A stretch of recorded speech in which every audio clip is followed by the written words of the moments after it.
नमस्कार श्रोते हो. श्राव्य कथा मराठी या चॅनलवरती आपले सहर्ष स्वागत आहे. श्रोते हो, श्राव्य कथा मराठी या चॅनलवरती मी सध्या आपल्याला सुप्रसिद्ध रहस्यकथाकार श्री बाबूराव अर्नाळकर यांनी लिहिलेली आणि मनोरमा प्रकाशन यांनी पुनर्मुद्रित केलेली कथा भीमसेन ही सादर करत आहे. या कथेचा पुढील भाग आठवा. पास्कोल, घराची हालचाल कशी आहे? भीमसेननं विचारलं. सर्व काही ठीक आहे मायबाप, पास्कोल म्हणाला. लुसीची तब्येत बरी नव्हती, पण गेले 4-5 दिवसापासून बरी आहे. पेद्रू, तुम्ही बाहेर असलात म्हणजे मला मुळी जुमानत नाही. तुमचं पत्र आलं तेव्हा त्यानं साफसूफ करायला सुरुवात केली. पास्कोलचं आणि पेद्रूचं एकमेकाशी नीट जमत नसावं असा भीमसेननं तर्क केला. मला भेटायला कोणी आलं होतं का? फर्नांडिस आणि रिबेलो तुमची आठवण करतात. शिवाय मारियाच्या खेपा झाल्या. फर्नांडिस कोण, रिबेलो कोण आणि ती मारिया कोण, आणि त्यांचे व सुबारावचे कशा प्रकारचे संबंध होते, ते कशाकरिता भेट घेऊ इच्छितात हे भीमसेनला माहीत नव्हते. माझ्या तोंडावरच्या जखमा बऱ्या होईपर्यंत मला कोणाला भेटायचं नाही, भीमसेन म्हणाला. तू आणि पेद्रू आळीपाळीनं दरवाजावर पहारा कर आणि कोणालाही घरात येऊ देऊ नका. बरं मायबाप, पास्कोल म्हणाला. कॅम्पालेतील सुबारावचा वाडा अतिशय भव्य होता.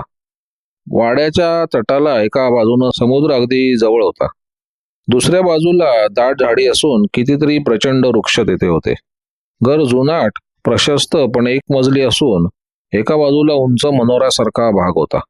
समुद्राचा आणि आजूबाजूचा देखावा पाहण्यास ती जागा फार चांगली होती.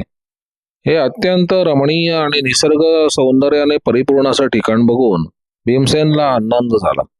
तो जर सुबारावचा पाहुणा म्हणून आला असता तर तेथे 8-10 दिवस तरी त्यांनी मजेत घालवले असते. पण यानंतर आपलं काम शक्य तितक्या लवकर त्याला उरकायचं होतं. पास्कोलनं टांगा उभा करताच भीमसेन खाली उतरला. त्याबरोबर दुसरा एक दांडगा तरुण येऊन सामान बाहेर काढू लागला. काय पेद्रू, बरा आहेस ना? त्यानं विचारलं. होय, म्हणून पेद्रू हसला. हे सामान माझ्या खोलीवर घेऊन चला, भीमसेन म्हणाला आणि त्यांना पुढे करून तो चालू लागला. त्याला सुबारावची खोली कोणती हे ठाऊक होतं. वरच्या मजल्यावरच्या एका प्रशस्त खोलीत शिरल्यानंतर त्याला बरं वाटलं. त्या खोलीतील सामान बऱ्यापैकी होतं. खुर्च्या, कपाटे, लिहिण्याचं टेबल वगैरे सामान तिथे होतं. आत आणखीन एक दार अर्धवट उघडं होतं. त्यातून आत असलेल्या पलंगाचा काही भाग दिसत होता. हे सुबारावचे बेडरूम असावं हे त्यानं ओळखलं. पेद्रू आणि पास्कोल हे सामान त्या बाहेरच्या खोलीच्या एका कोपऱ्यात ठेवून निघून गेल्यावर तो त्या आतल्या खोलीत शिरला. त्या खोलीत पलंगासमोरच्या कोपऱ्यात एक भव्य तिजोरी त्याच्या दृष्टीस पडली. त्याला फार आनंद झाला. चाव्या त्याच्या खिशातच खुळखुळत होत्या. तो समोर असलेल्या खिडकीजवळ उभा राहिला आणि तेथून सागराचं नयनरम्य आणि विशाल दृश्य दिसत होतं. त्यानं खाली वाकून बघितलं. पाणी खोल असावं असा त्यानं अंदाज बांधला. बाहेरच्या खोलीत पावले वाजलेली पाहून तो मधल्या दारात उभा राहिला. बाहेरच्या खोलीत एक मध्यमवयीन तरुणी उभी होती. तिच्या चेहऱ्यावरून ती पास्कोलची स्त्री लुसी असावी हे त्यानं ओळखलं. त्याच्याकडे पाहून ती हसत म्हणाली, जखमा सोडायच्या असल्या तर गरम पाणी आणू का? नको, जखमांना पाण्याचा मुळी स्पर्श होता कामा नये. त्या सुकल्याशिवाय पट्ट्या सोडायच्या नाहीत असं डॉक्टरांनी सांगितलंय. लुसी फार मोठीच पीडा झाली म्हणायची. तोंड वाईट करून लुसी म्हणाली, पण काय करायचं, त्याला इलाज काय?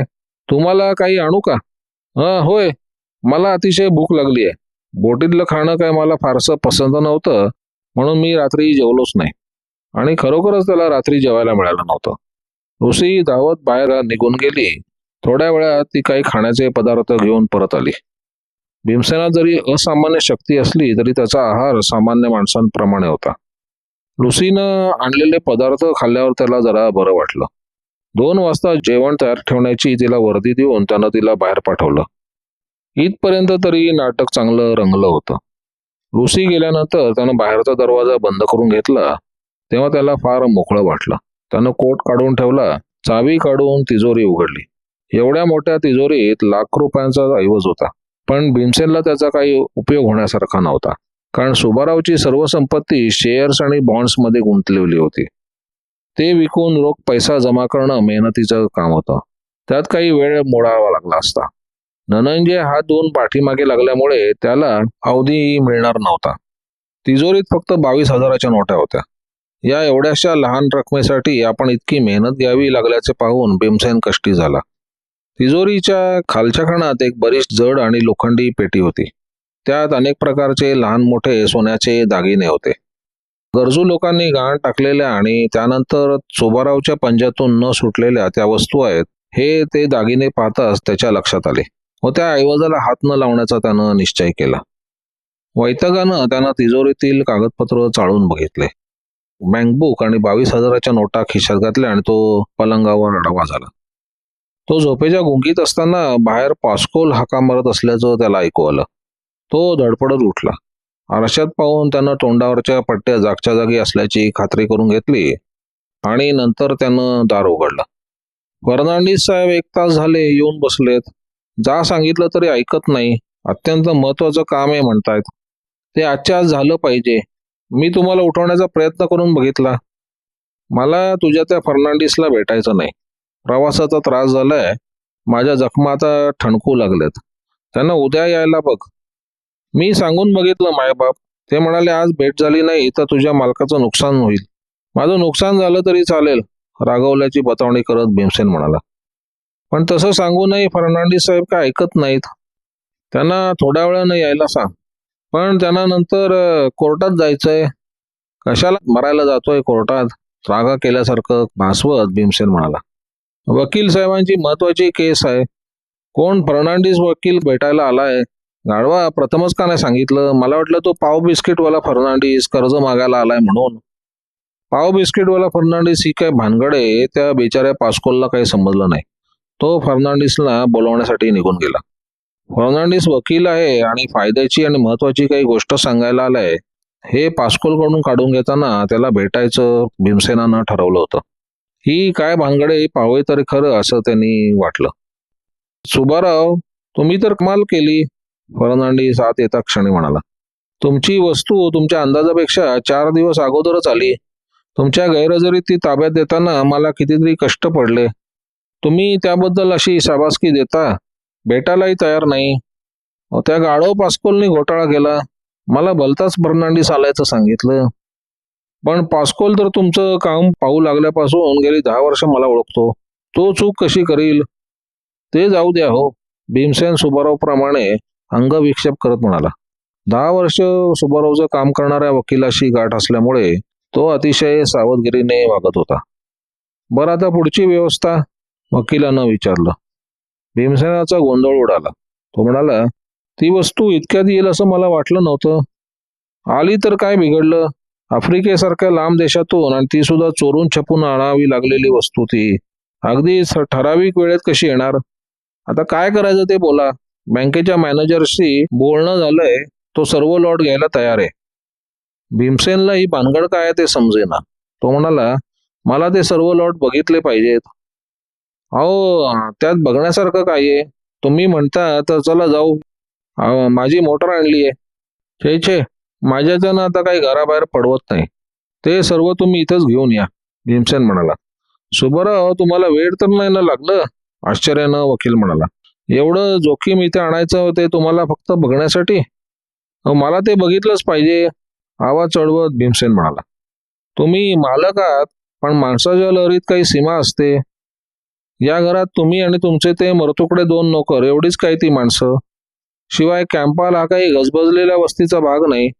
भर दिवसा शहर बाजारातून 3-3.5 मैल एवढं अवजड ओझं आणायचं. याचा जरा नीट विचार करा.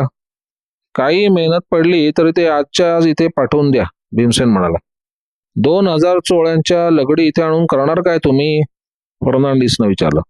माझा जो विचार ठरला तो कायम आहे. माझा माल सांभाळायला मी समर्थ आहे. तुम्ही त्याच्या कशाला पंचायती करताय. तुम्हाला तुमचं बक्षीस मिळालं की झालं.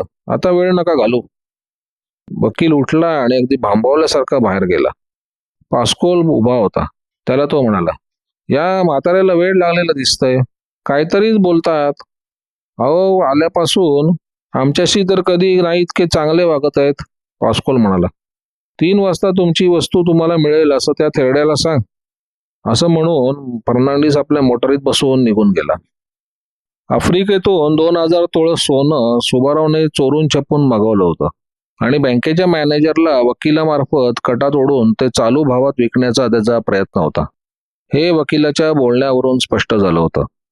आफ्रिकेत सोन्याचा भाव हिंदुस्थानपेक्षा निम्म्यानं कमी आणि त्यातून हा चोरीचा माल म्हणजे व्यवहारात बरेच पैसे लाटण्याचा सुबारावचा डाव असणार. 2,000 तोळे सोने म्हणजे चालू भावानं 2 लाखांवर त्याची किंमत जात होती. हे सोनं लाटण्याचा भीमसेनाचा निश्चय झाला. एवढं वजन न्यायचं कसं वगैरे विचार त्याच्या मनात शिवला नाही. फर्नांडिस गेल्यानंतर तो फार खुशीत होता. तितक्यात पॉस्कोलनं रिबेलो भेटायला आल्याची वर्दी दिली. भीमसेन खुशीत असल्यानं त्याला वरती घेऊन यायला सांगितलं. तो कोण आहे, तो कशासाठी भेटत आहे याची चौकशी केली नाही. थोड्या वेळानं एक वृद्ध माणूस आत आला. काय रिबेलो, बरा आहेस ना? भीमसेनानं विचारलं. काहीशा आश्चर्यानं रिबेलोनं भीमसेनाकडे बघितलं. तो आपल्या चेहऱ्यावरच्या पट्ट्यांकडे पाहत असावा असं भीमसेनला वाटलं. रिबेलो म्हणाला, जलदुर्गेवरचा डॉक्टर मला भेटला होता. त्यानं तुमच्या अपघाताची मला खबर दिली. तुम्ही पत्रात लिहिल्याप्रमाणे येते वेळी एलिझाबेथला भेटलात काय? एलिझाबेथ हे काय प्रकरण आहे हे भीमसेनला समजेना. तुम्हाला कळवण्याप्रमाणे येताना तिला भेटलो होतो. तो काही उत्तर देईल म्हणून तो म्हणाला. कशी आहे तिची प्रकृती? फार चांगली आहे, अगदी मजेत आहे. आश्चर्यानं रिबेलोनं विचारलं.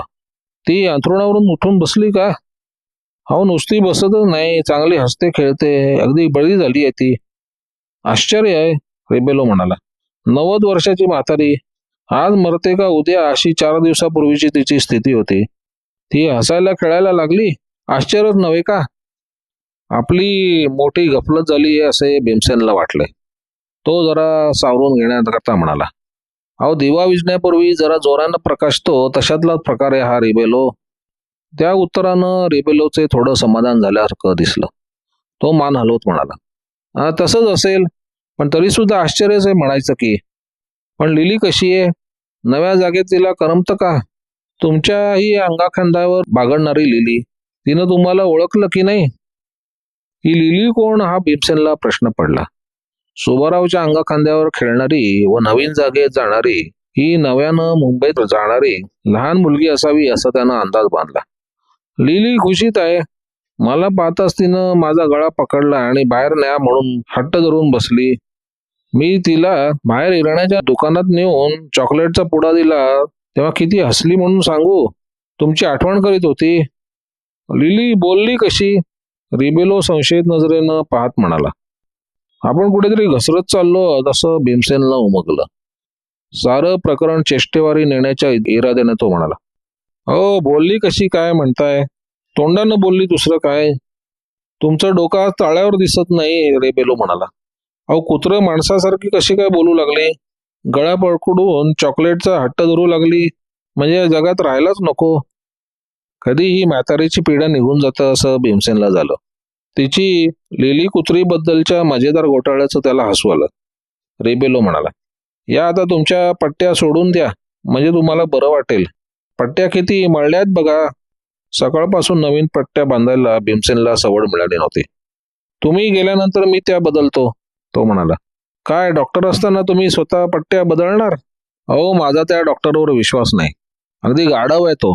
अगदी साधी गोष्ट त्याला नीट जमायची नाही. रिबेलोचा चेहरा पाहण्यालायक झाला.